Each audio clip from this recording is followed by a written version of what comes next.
Hello everyone, আজি আমি পঢ়িম ভাৰতীয় গণতন্ত্ৰ চেপ্টাৰটো ঠিক আছে এই চেপ্টাৰটোত আমাৰ দেশখন গণতান্ত্ৰিক দেশ হিচাপে কিদৰে কাম কৰে আৰু আমাৰ কি প্ৰসেস আছে আমাৰ গণতান্ত্ৰিক দেশখনত সেই বিষয়ে আমি পঢ়িম আৰু লগত আমি সংবিধানৰ বিষয়ে এটা থুলমূল আভাস পাম আমি জানো যে কি ভাৰতবৰ্ষখন এখন কি গণতান্ত্ৰিক দেশ হয়নে আৰু এই আমি ভাৰতবৰ্ষত আমি আমাৰ দেশ চলাবলৈ যিসকল আমি প্ৰতিনিধি নিৰ্বাচন কৰো তেওঁলোকক আমি কি নিৰ্বাচনৰ জৰিয়তে আমি কি কৰো নিৰ্বাচিত কৰো বা সিলেক্ট কৰো হয়নে ঠিক আছে সো আমি জানো ভাৰতবৰ্ষখন এখন গণতান্ত্ৰিক দেশ আৰু দেশখন কিদৰে চলে বা কি প্ৰসেস আছে বা ভাৰতবৰ্ষখন যে গণতান্ত্ৰিক দেশ হ'ল এই গণতান্ত্ৰিক দেশখনত কি process কেনেকে আহিলে সেই বিষয়ে আমি চেপ্টাৰটোত আলোচনা কৰিম ঠিক আছে হল আমি সকলোৱে জানো যে ভাৰতবৰ্ষখন কি তোমাৰ স্বাধীন কেতিয়া হৈছিল স্বাধীন হৈছিল কেতিয়া 15 আগষ্ট 1947 হয়নে তোমালোকে জানা যে কি 1757 চনৰ পৰা 1957 চনলৈকে প্ৰায় দুটা শতিকা ব্ৰিটিছৰ অধীনত থকা ভাৰতবৰ্ষই এই দিনটোতে স্বাধীনতা লাভ কৰে হয়নে 15 আগষ্ট 1947 চনত আমি কি স্বাধীনতা লাভ কৰিছিল ব্ৰিটিছসকলৰ পৰা হয়নে ঠিক আছে হল এতিয়া সব যেতিয়া আমি স্বাধীনতা লাভ কৰিলো স্বাধীনতা লাভ কৰাৰ পাছত কি হ'ল আমাৰ যোনখন ভাৰতবৰ্ষ দেশখন আছিল ঠিক আছে ভাৰতবৰ্ষ দেশখনে কি কৰিলে 1947 চনত স্বাধীনতা লাভ কৰা ভাৰতবৰ্ষ বিশ্বৰ এখন বৃহৎ গণতান্ত্ৰিক ৰাষ্ট্ৰ হিচাপে আত্মপ্ৰকাশ কৰে অৰ্থাৎ কি আমাৰ ভাৰতবৰ্ষ দেশখনে যেতিয়া ব্ৰিটিছৰ পৰা স্বাধীনতা লাভ কৰিলে তাৰ পাছত নিজকে গণতান্ত্ৰিক দেশ হিচাপে আত্মপ্ৰকাশ কৰিলে হয়নে এটা গণতান্ত্ৰিক দেশ মানে মই কৈছো ইয়াত কি আমাৰ সকলোৰে ইকুৱেল ৰাইটস থাকে হয়নে লগতে দেশ চলাবলৈ প্ৰতিনিধিসকল আমি নিজে নিৰ্বাচিত কৰিব পাৰো হয়নে আৰু লগতে আমি কি আমি ভাৰতবৰ্ষত থকা সকলো নাগৰিকে স্বাধীন হয়নে তেনেকুৱা ধৰণৰ আমাৰ কি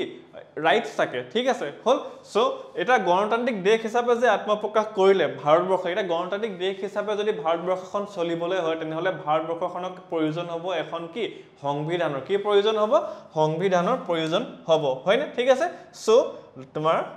তাৰ পাছত কি কৈছে যে সংবিধানৰ প্ৰয়োজনীয়তা এটা মই কলো যে গণতান্ত্ৰিক দেশ এখন চলিবলৈ হলে এখন দেশত কি লাগিব সংবিধান লাগিব হয়নে সোৱা সংবিধান আৰু গণতন্ত্ৰ যেহেতু এটা আন্তৰ পৰিপূৰক অৰ্থাৎ যদি দেশ এখন গণতান্ত্ৰিক হ'বলৈ হয় তেনেহলে দেশখনত কি লাগিব সংবিধান লাগিব আৰু সংবিধান থাকিলেহে দেশ এখন তোমাৰ কি হ'ব গণতান্ত্ৰিক হ'ব ঠিক আছে হল হে স্বাধীন আৰু গণতান্ত্ৰিক ৰাষ্ট্ৰ ভাৰতবৰ্ষৰ বাবে এখন সংবিধানৰ প্ৰয়োজন হ'ল হয়নে ঠিক আছে সো বুজি পাল আমাৰ যে ভাৰতবৰ্ষখন যে যেতিয়া স্বাধীন হ'ল তাৰ পাছত আমাৰ সংবিধানৰ প্ৰয়োজন কিয় হ'ল প্ৰয়োজন কাৰণ ভাৰতবৰ্ষখনে স্বাধীনতা লাভ কৰাৰ পাছত নিজকে গণতান্ত্ৰিক ৰাষ্ট্ৰ হিচাপে কি কৰিলে আত্মপ্ৰকাশ কৰিলে বিশ্বৰ আগত আৰু হেহে এখন স্বাধীন ৰাষ্ট্ৰ গণতান্ত্ৰিক হিচাপে চলিবলৈ হলে স্বাধীন ৰাষ্ট্ৰখনক কিহৰ প্ৰয়োজন হ'ব সংবিধানৰ প্ৰয়োজন হ'ব বুজি পালা সংবিধানৰ প্ৰয়োজন কিয় হ'ল ঠিক আছে হ'ল ওকে তাৰ পাছত তোমাৰ কি হ'ল ঠিক আছে এটা সব ভাৰতবৰ্ষখন যে তোমাৰ স্বাধীন হ'ল কিন্তু স্বাধীন যে হ'ল তাৰ 2 বছৰ মান আগৰ পৰাই ভাৰতবৰ্ষৰ স্বাধীনতাৰ কাম আৰু লগতে সংবিধানৰ কাম-কাজ আৰম্ভ হৈ গৈছিল ঠিক আছে আৰু বস্তুটো কেনেকৈ ষ্টাৰ্ট হ'ল তোমালোকে চাই লবা ঠিক আছে হ'ল ওকে সো জুলাই 1945 চনৰ জুলাইত ইংলেণ্ডত যোনটো তোমাৰ জেনাৰেল ইলেকশন হৈছিল ইংলেণ্ডত অনুষ্ঠিত হোৱা সাধাৰণ নিৰ্বাচনত শ্ৰমিক দলৰ জয়লাভ ঠিক আছে জুলাই 1945 ত ইংলেণ্ডত যোনটো জেনাৰেল ইলেকশন হৈছিল তাতে তোমাৰ লেবাৰ পাৰ্টিয়ে জয়লাভ কৰিছিল ঠিক আছে আৰু লেবাৰ পাৰ্টিৰ অপজিশনত আছিল তোমালোকৰ কনজাৰভেটিভ পাৰ্টি ঠিক আছে কিতাপত নাই যদি মই কৈ দিছো কনজাৰভেটিভ পাৰ্টি আছিল ওকে ঠিক আছে আৰু এটা যেতিয়া তোমাৰ শ্ৰমিক দলে 1945 চনত ইংলেণ্ডৰ জেনাৰেল ইলেকশনত যেতিয়া তোমাৰ জয়লাভ কৰিলে তাৰ পাছত তেওঁলোকে কি ডিসিজন ললে জানানে তাৰ পাছত তেওঁলোকে ডিসিজন ললে কি যে ইংলেণ্ডত শ্ৰমিক দলৰ চৰকাৰে ভাৰতক স্বাধীনতা দিয়াৰ সিদ্ধান্ত কৰে অৰ্থাৎ কি এই যোনটো শ্ৰমিক দলে ইলেকশন জিকিলে ইংলেণ্ডত জুলাই 1945 ত তেওঁলোকে ডিসিজন ললে কি যে ভাৰতক তেওঁলোকে স্বাধীন কৰি দিব তেওঁলোকৰ শাসনৰ পৰা বুজি পালা ঠিক আছে হ'ল ঠিক আছে এতিয়া সব কিন্তু ভাৰতবৰ্ষক স্বাধীন কৰি দিব কিন্তু স্বাধীন কৰাৰ পাছত ভাৰতবৰ্ষই কি নিজকে কি গণতান্ত্ৰিক দেশ হিচাপে কি আত্মপ্ৰকাশ কৰিব হয় এটা গণতান্ত্ৰিক দেশ হিচাপে আত্মপ্ৰকাশ কৰিবলৈ হলে মই কৈছো এখন গণতান্ত্ৰিক দেশ হ'বলৈ হলে সেই দেশখনক কি লাগিব এখন সংবিধান লাগিব আৰু সংবিধান হৈছে কি সংবিধানৰ এখনত দেশখন কিদৰে চলিব তাৰ নিয়ম লগতে আইনসমূহ লিখা থাকে বুজি পালা সংবিধানত কি লিখা থাকে যে দেশখন কিদৰে চলিব কেনেকৈ কি হ'ব কি নহয় তাৰ বিষয়ে ডিটেইলছত তোমাৰ নিয়ম আৰু আইনসমূহ লিখা থাকে ঠিক আছে বুজি পালা হ'ল সো তাৰ পাছত শ্ৰমিক দলে যেতিয়া ভাৰতক স্বাধীনতা দিয়াৰ সিদ্ধান্ত ললে তাৰ পাছত তেওঁলোকে কি কৰিলে জানানে তাৰ পাছত তেওঁলোকে এটো বস্তু ভাবিলে যে নতুন গণতান্ত্ৰিক ৰাষ্ট্ৰ ভাৰতবৰ্ষৰ বাবে প্ৰয়োজনীয় সংবিধান ৰচনাৰ কথা ইংলেণ্ডৰ শ্ৰমিক দলৰ চৰকাৰে চিন্তা কৰে ঠিক আছে হ'ল তো শ্ৰমিক দলে শ্ৰমিক দলে কি কৰিলে যে দেশখন স্বাধীন হোৱাৰ পাছত যেহেতু গণতান্ত্ৰিক হ'ব তো সেই দেশখন চলিবৰ কাৰণে যে তোমাৰ কি লাগিব এখন সংবিধান লাগিব তাৰ প্ৰয়োজনীয়তা এই শ্ৰমিক দলেও অনুভৱ কৰিলে ঠিক আছে হল সো বুজি পালা তো ইয়াতে কুইক ৰিকেপ কি হল 1940 জুলাই 1945 ত শ্ৰমিক দলে ইংলেণ্ডত ইলেকশ্যন জিকিলে তাৰ পৰা তেওঁলোকে ডিসিজন ললে কি যে ভাৰতক তেওঁলোকে স্বাধীন কৰি দিব আৰু স্বাধীন কৰাৰ পাছত ভাৰতবৰ্ষই কি নিজকে গণতান্ত্ৰিক দেশ হিচাপে আত্মপ্ৰকাশ কৰিব সেই আৰু গণতান্ত্ৰিক দেশ হিচাপে যেহেতু আত্মপ্ৰকাশ কৰিব ভাৰতবৰ্ষক কি প্ৰয়োজন হ'ব এখন সংবিধানৰ প্ৰয়োজন হ'ব এই কিতাপ পইণ্টে ইয়াত মই বুজাই দিছো বুজি পালা হল ঠিক আছে ওকে নেক্সট পইণ্ট তোমালোকে চাবা নেক্সট পইণ্টত কি হল চোৱা ঠিক আছে মাৰ্চ 1946 ত ভাৰতবৰ্ষলৈ কেবিনেট মিছনৰ আগমন হ'ল ঠিক আছে এটা কেবিনেট মিছন কি হয় মই তোমালোকক কৈ আছো জাস্ট তোমালোকে 2 মিনিট ৰখি দিয়া ঠিক আছে মাৰ্চ 1946 ত ভাৰতবৰ্ষলৈ তোমাৰ কেবিনেট মিছন আহিলে ঠিক আছে হল তাৰ পাছত কি হ'ল জানানে কেবিনেট মিছনৰ তৎপৰতাত সংবিধান সভাৰ গঠন হয় অৰ্থাৎ যে কেবিনেট মিছন আহিল আৰু কেবিনেট মিছন কেতিয়া আহিলে চোৱা ইন্ডিপেন্ডেন্স হোৱাৰ আগতে ভাৰতবৰ্ষ স্বাধীন হোৱাৰ আগতে ভাৰতবৰ্ষলৈ কেবিনেট মিছন আহিলে আৰু এই কেবিনেট মিছন পঠাইছিলে কোনে জানানে ইংলেণ্ডৰ লেবাৰ পাৰ্টি অৰ্থাৎ শ্ৰমিক দলে পঠাইছিলে ঠিক আছে আৰু এই কেবিনেট মিছনৰ তৎপৰতাতে তোমাৰ কি সংবিধান সভাৰ গঠন হল সংবিধান সভা মানে কি সংবিধানখন কেনেকৈ বনিব কি হ'ব কি নহয় সেই বিষয়ে আলোচনা কৰিবলৈ কি এটা সংবিধান সভাৰ গঠন কৰিলে হল তাৰ পাছত চোৱা কি হল ঠিক আছে আৰু এই যোনখন সংবিধান সভা গঠন হল ঠিক আছে সভাখনত কি হয় বহুত কেজন মেম্বাৰ থাকিব কোনোবা ধৰি লোৱা তোমাৰ সভাপতি থাকিব হয় তেনেকুৱা ধৰণৰ মানুহ থাকিব তো এই সভাখন গঠন কৰিলে আৰু গঠন কৰাৰ পাছত কি হল 9 ডিসেম্বৰ 1946 ত এই সংবিধান সভাৰ প্ৰথমখন বৈঠক অনুষ্ঠিত হয় এটা তোমালোকক যদি কোৱেশ্চন কৰে যে সংবিধান সভাৰ প্ৰথমখন বৈঠক কেতিয়া অনুষ্ঠিত হয় তোমালোকে আনসাৰ কি দিবা যে 9 ডিসেম্বৰ 1946 চনত গঠন হল ঠিক আছে হল ওকে এটা সময় কৈছিল কেবিনেট মিছনৰ আৰ্গুমেন্ট কেবিনেট মিছন কি হয় তোমালোকে এটা চাই লোৱা ঠিক আছে মই এটা লিখি দিছো চোৱা কেবিনেট মিছন হৈছে ইংলেণ্ডৰ তিনিজনীয়া কেবিনেট মন্ত্ৰী এটা গোট কি হয় কেবিনেট মিছন হৈছিল কি যে ইংলেণ্ডৰ কেবিনেট তিনিজনীয়া কেবিনেট মন্ত্ৰী এটা গোট ঠিক আছে ভাৰতবৰ্ষৰ সংবিধান ৰচনাৰ প্ৰয়োজনীয় পৰিবেশ আৰু প্ৰস্তুতি চলাবলৈ ব্ৰিটিছ চৰকাৰে 1946 চনৰ মাৰ্চ মাহত কেবিনেট মিছনক ভাৰতবৰ্ষলৈ পঠিয়াইছিল হয় না ঠিক আছে তো কেবিনেট মিছন কি হৈছিল যে ইংলেণ্ডৰ কেবিনেটৰ তিনিজন মন্ত্ৰী এটা গোট আৰু তেওঁলোকে ভাৰতবৰ্ষত সংবিধান ৰচনাৰ বাবে যোনটো প্ৰয়োজনীয় পৰিবেশ আৰু প্ৰস্তুতি চলাবলৈ তেওঁলোকক ব্ৰিটিছ চৰকাৰে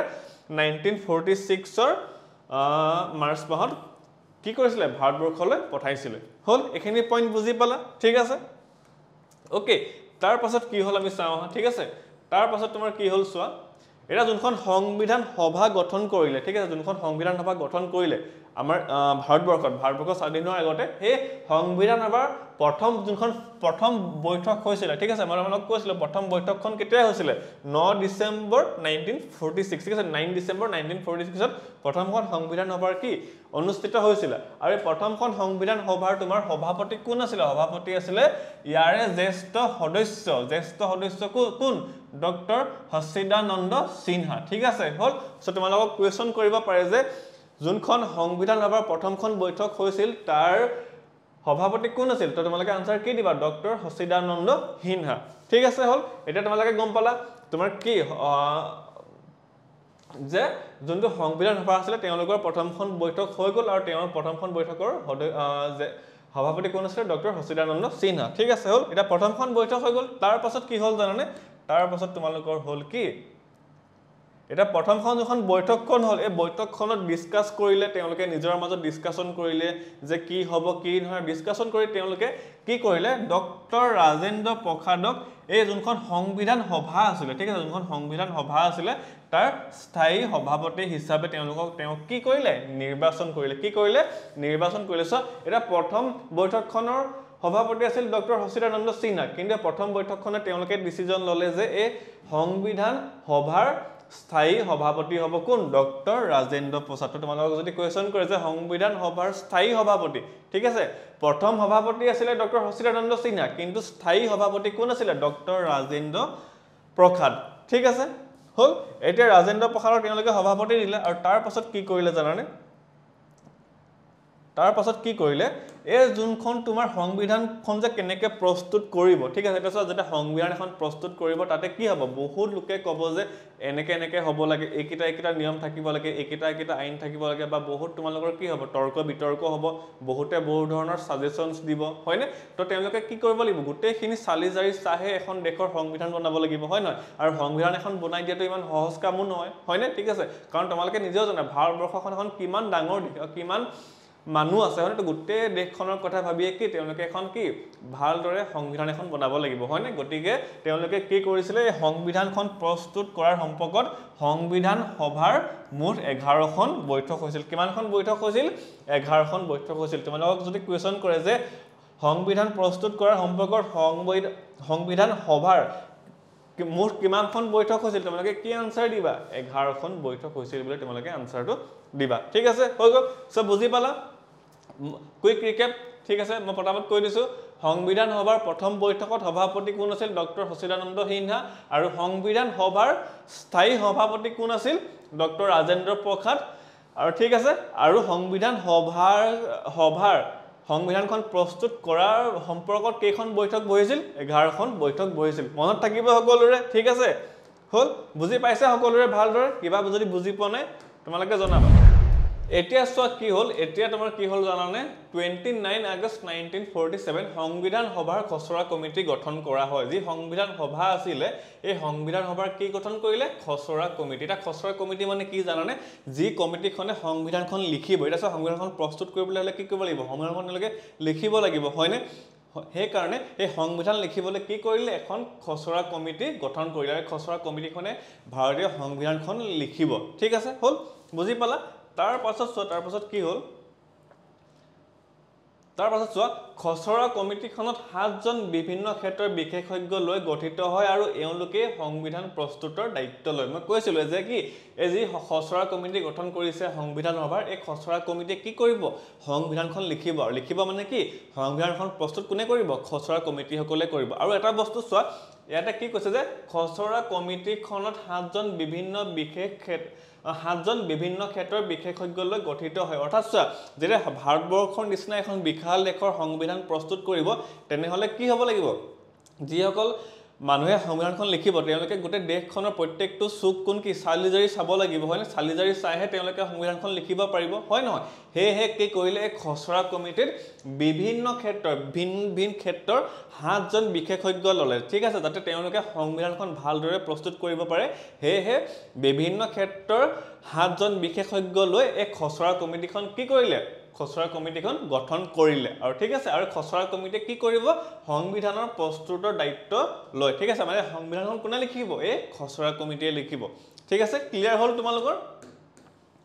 তাৰ পাছত চোৱা খসৰা কমিটিখনৰ অধ্যক্ষ আছিল ডক্টৰ বি.আৰ. আম্বেদকাৰ এই যি 7জনীয়া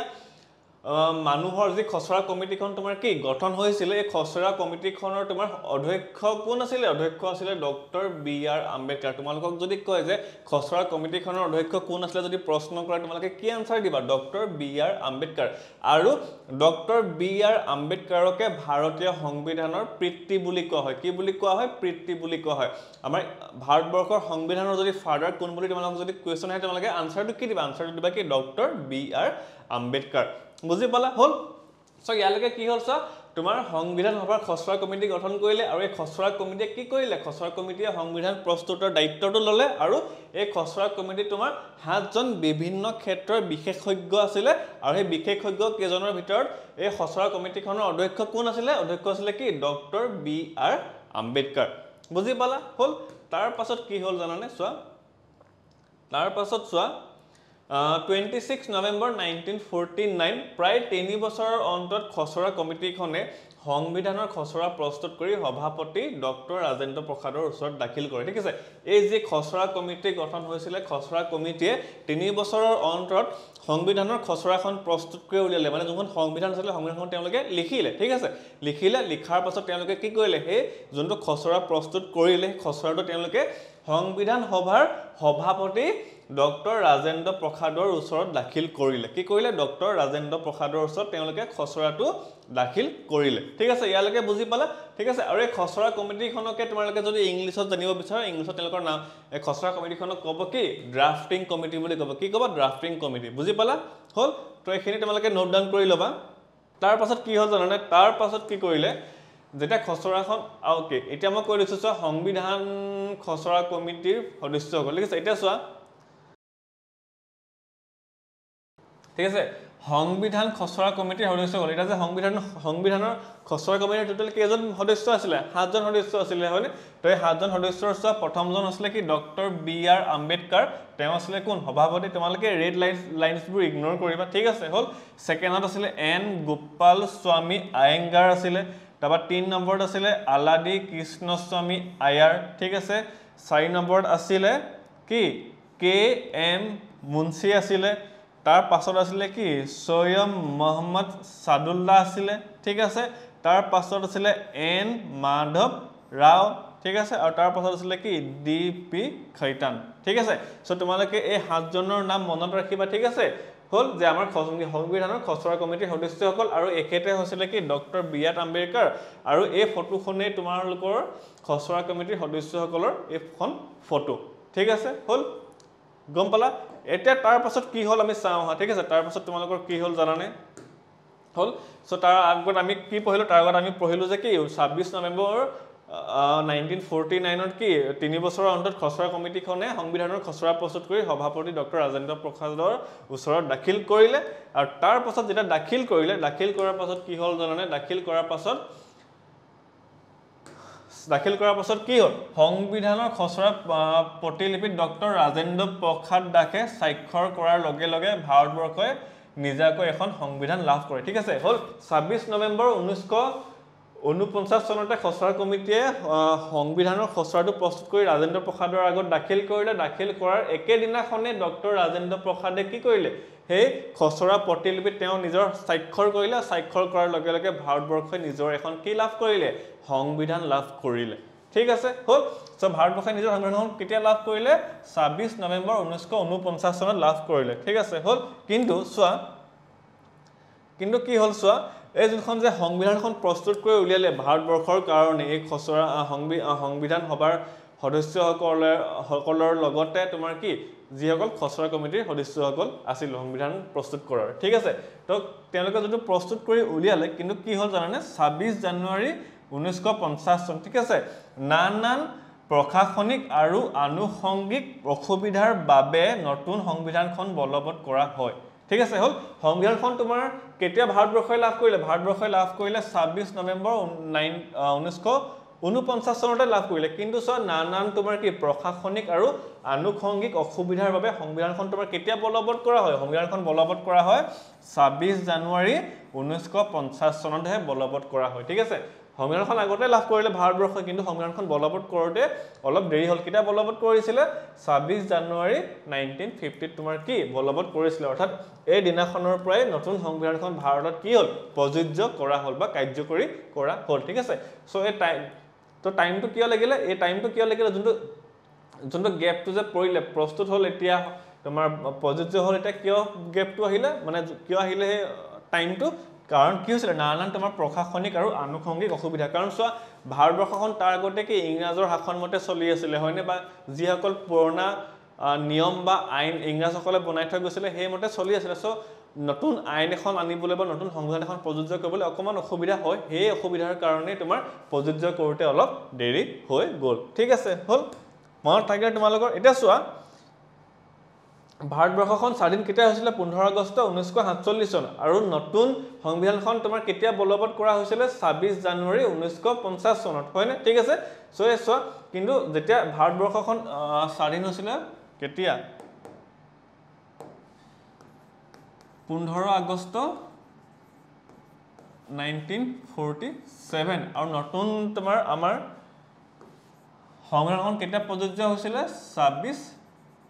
জানুৱাৰী 1950 50 ঠিক আছে এই যোনটো পিৰিয়ড আছে এই যোনটো সময় আছে 15 আগষ্ট 1947 চনৰ পৰা 26 জানুৱাৰী 1950 চনলৈকে এই যোনটো সময় আছে এই সময়ত কি চলিছিল জানানে এই সময়ত 15 আগষ্ট 1947 চন 26 পৰা 26 জানুৱাৰী 1950 চনলৈকে ভাৰতবৰ্ষৰ শাসন ব্যৱস্থা আছিল 1935 চনৰ ভাৰত চৰকাৰৰ আইন অনুসৰি ঠিক আছে 1935 চনৰ যোনটো ভাৰত চৰকাৰৰ আইন আছিল সেই আইন মতে কি চলি আছিল ভাৰতবৰ্ষখন তোমাৰ 15 আগষ্ট 1947 চনৰ পৰা 26 জানুৱাৰী 1950 চনলৈকে কি ভাৰতবৰ্ষৰ শাসন ব্যৱস্থা চলি আছিল ঠিক আছে সো মই এখিনি বস্তু তোমালোকক বুজাই দিলো ঠিক আছে মই ইন্ট্ৰোডাকশন যে তোমালোকক দি দিলো ভাৰতীয় গণতন্ত্ৰ চেপ্টাৰ তোমালোকে চাই লোৱা কেনেকুৱা পালা জনাবা মোক ঠিক আছে থ্যাংক ইউ